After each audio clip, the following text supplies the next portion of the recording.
Баршаңызға қайырлы күн, құрметті көрермендер. Менің арнама қош келдіңіздер. Бүгін сіздерге езілмейтін, жыртылмайтын, жабыспайтын, өте дәмді әрі сочный болып шығатын ұйғыр мантысының жасалу жолын көрсетемін. Видеоны соңына дейін қарап, маңызды сәттерін жіберіп алмаңыз және тіркелу батырмасын басып, арнама тіркеліп кетуді ұмытпаңыз.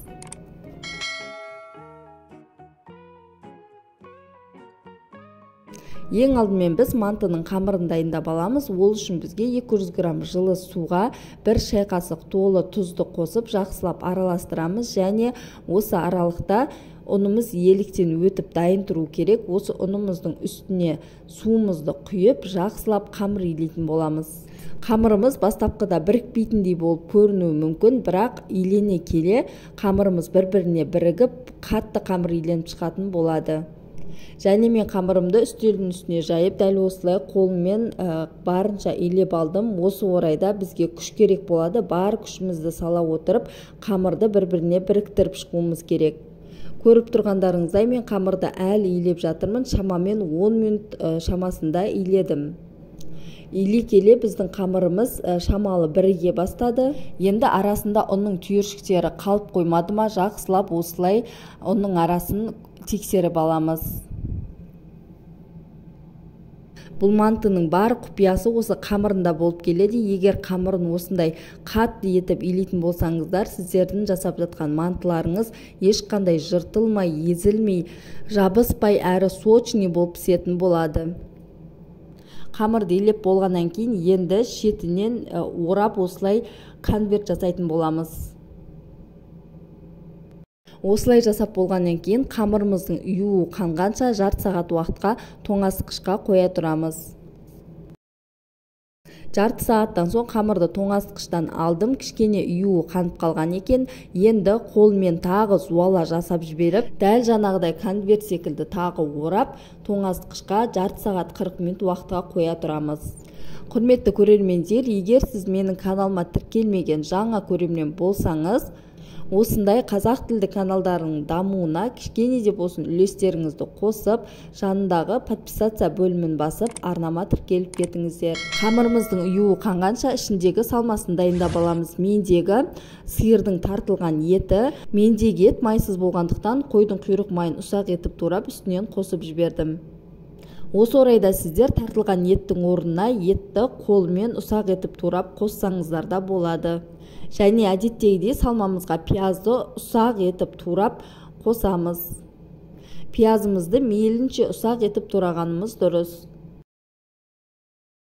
Енді пияздың үстінен 1 шай қасық толы тұзды қосып және қара бұрыш қосып, шамамен 1 шай қасық толы қара бұрыш қостым және мен зира қосамын.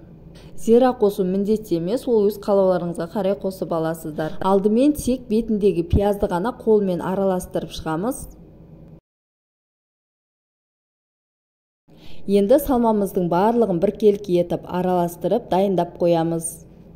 Осы орайда салмамызға 100 грамм жылы суды құйып, тағы бір араластырып жібереміз. Жылы су құю міндетті. Сол кезде біздің жасап жатқан мантымыз сочный болып шығады. Осымен біздің салмамыз дайын болды. Осы арада біздің қамырымыздың ұюы қанып дайын тұр екен. Тоңазытқыштан алып, қамырды ешқандай илемей, дәл осы күйінде 3-ке бөліп алатын боламыз. Ең алдымен бір бөлігін жайып аламыз, ал қалған бөлігі қаясып қалмас үшін целлофанға салып қоямыз. Қамырды қолмен осылай илеп алып, бөліктерге бөліп шығамыз. Шамамен әр бөлген бөлігіміз 20 граммдай шығуы керек. Мен сияқты көз мөлшермен бөлсеңіздер де болады, ал егер сіздерде таразы болатын болса, таразыға өлшеп бөлетін болсаңыздар, сіздердің мантыларыңыздың барлығы біркелкі болып шығатын болады. Бөліктерге бөлініп дайын тұрған қамырды жаюға ыңғайлы болатындай етіп, алақанымыздың көмегімен осылай дөңгелектеп шығамыз.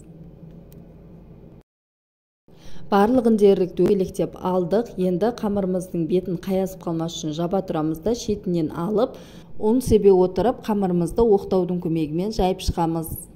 Осы кезде қамырларыңызды қалың оқтаумен жаятын болсаңыздар, қамырларыңыз тез жайылады, әрі уақытты да алмайтын болады.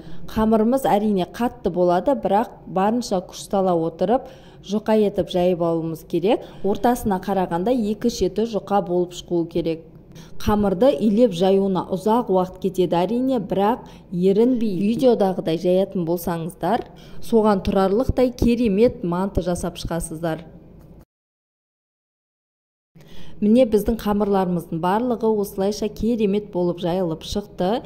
Енді арасына салмасын салып түйе береміз. Қамырды осы видеодағыдай ең алдымен басын біріктіріп алып, екі жағын кезекпе-кезек ала отырып түйіп шығамыз. Дәл осылай түйу міндетті емес, әрине өздеріңіз түйе алатын кез келген формада түйіп жасай берсеңіздер болады. Түйіп болғаннан кейін екі ұшын артқа қарай жапсырып қоямыз. Бізде осындай форма дайын болып шықты. Қазір сіздерге түсінікті болу үшін тағы бір рет көрсетіп өтейін.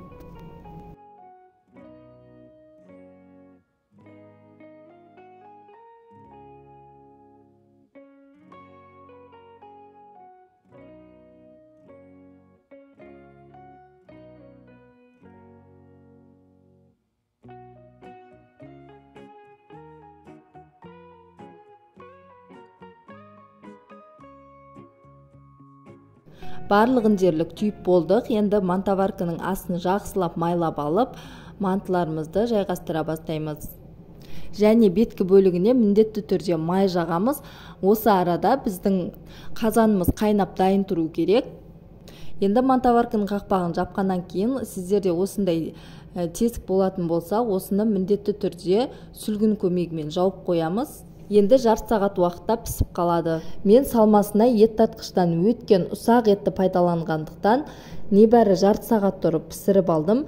Егер де сіздер салмасына етті қолмен ұсақ етіп турап қосатын болсаңыздар, онда 40-50 минут шамасында пісіріп аласыздар.